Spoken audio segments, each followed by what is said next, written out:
everyone. So today it's a maintenance day on the Toyota Corolla. Today I'll be replacing both the engine air filter and the cabin air filter.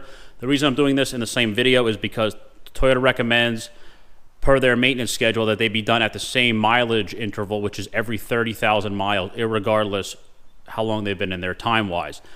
This is a very, very simple procedure that anyone can do, even if you're not mechanically inclined and you don't work on cars. You can do this yourself and save yourself the money, and it can be done with no tools in a few minutes in your driveway. So for this generation, which is 2014 and on, these take all the same engine and cabin air filters, irregardless of the sub model, whether it's an L, an LE, LE Eco, or an S. They all take the same filters for the engine and the cabin air filter. This is a Denso. I always recommend running a good quality filter. This is the part number from Denso. Denso, I believe, actually makes the one for Toyota that comes in a Toyota box, so this is not nearly as expensive as the Toyota one is. And for the cabin air filter, I'm running a Wix, which is a little bit better than the OEM because this is antimicrobial, so any sort of bacteria in the air, this is designed to catch it, because the standard one is just a regular cloth filter.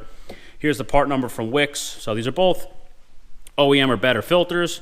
As far as the procedure of changing, we'll start off with the engine air filter. Again, no tools, very easy. Basically, all that holds this on, you have a clip here in the back, one spring clip, and then you also have one right there in the back. So that's really all that actually locks it into place.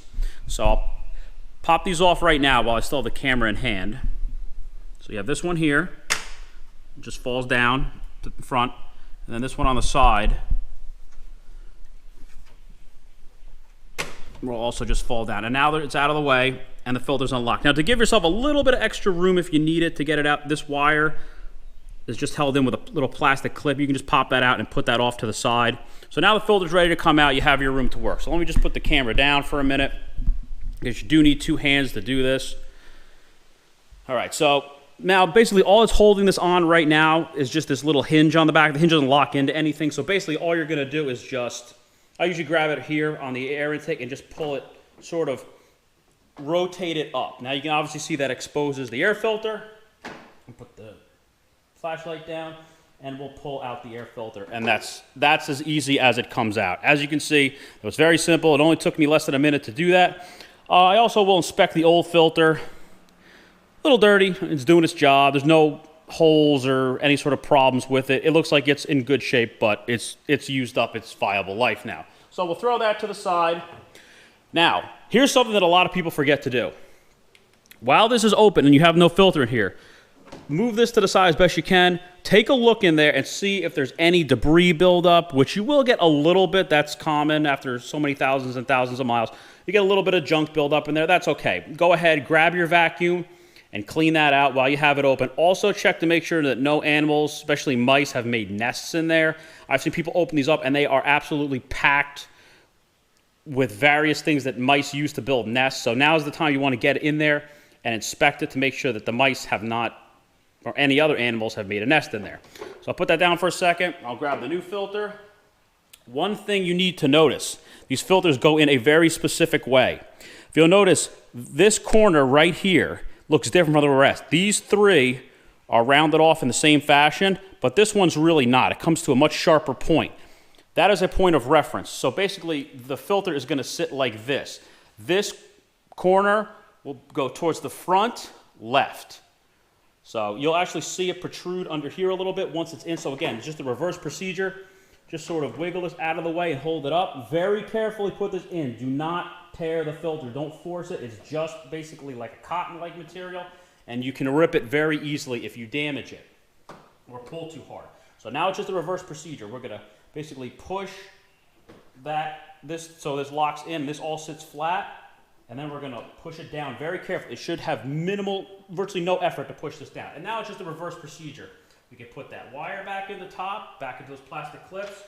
You should hear one definitive click and two definitive clicks. That's it. You have now successfully changed the engine air filter on a Toyota Corolla. As you can see, I did that in a matter of about a minute or two. It took no tools, and it was very simple to do. So even if you're not someone who works on your cars a lot, you could easily do that in your driveway. So now we'll go into the car and move to the cabin air filter.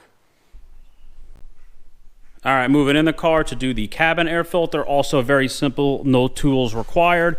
First thing, open the glove box. If you have anything in the glove box, just take it out, just to make your life easier, because it's all going to fall out when you unhinge it. 3 things have to be disconnected to do this. They can be done in any order, it doesn't matter. There's a little strut here on the right-hand side that has a little plastic retaining tab in the center. Basically, you're just going to squeeze the centers together, and you're going to pull the strut towards you, and then you can sort of push it up and out of the way. So that's a little strut that just keeps the glove box from opening. It has basically a soft open feature and soft close feature. You then have 2 tabs, one on this side, which is right here. You're going to push this towards the inward part, towards the inside of the glove box. That should unlock it. And then you also have one here on the other side. Same thing, just push it towards you. When you do that, the glove box is going to fall down. If it comes off the hinge, it's not a big deal. You basically have a set of hinges here on the very back and the lower. They are not held in place other than by gravity, so it may or may not fall out. If it does, just push it back in place. It's not a big deal. I'll just see if I can pop it off here gently. It doesn't really want to come off, so I'll just leave it in place for the meantime. All right, the cabin air filter. The cabin air filter is housed behind this little tiny door right here on the back. The tab is on the right-hand side. Now also note the little up arrow there. So you can push the tab to the left, and it hinges to the left, and you can take the door off. That's the cabin air filter. Now also note, the little tiny arrow is pointing up. That's how the filter is oriented inside the housing. So you're going to pull it straight out. You can inspect it if you want. It's obviously usually going to be pretty dirty after 30,000 miles. It's a good idea. Just do a good visual inspection here. Make sure there's not a ton of debris. You can try vacuuming it. I don't really think you're going to get too much out of it. But always do a good visual inspection. Take your new filter, and we're going to look for that little arrow, which we have right here. So that's how you're going to orient the filter, with the arrow facing up. So we're just going to push it straight into the box. Just try to get it to sit as flat to the housing as possible. It's good enough. We're going to take our little door, make sure that the hinge grabs on the left-hand side, and then we're just going to push it closed. It should go in straight. Don't force it. It should go in with no effort. And you'll hear a nice little click when the tab grabs on the right-hand side. Give it a gentle tug. Make sure we're in. All right, we're in. The filter's been successfully changed. Now we're just going to do the reverse procedure for putting the glove box back in. The glove box fell off the hinges. Just push it back on. Again, these little tiny hinges back here. Get it with the light again. You know, there's basically this hinge back here and the ones over here.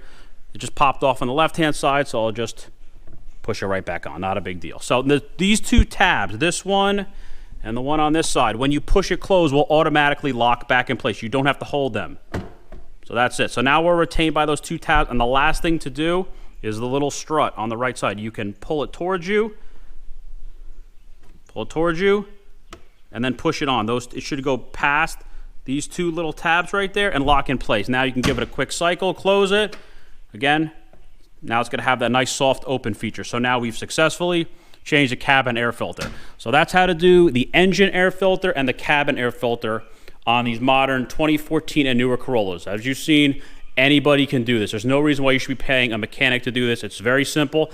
And if your maintenance light came on, check out my video on resetting the maintenance light for the next maintenance interval. So I hope you enjoyed the video. Thanks for watching.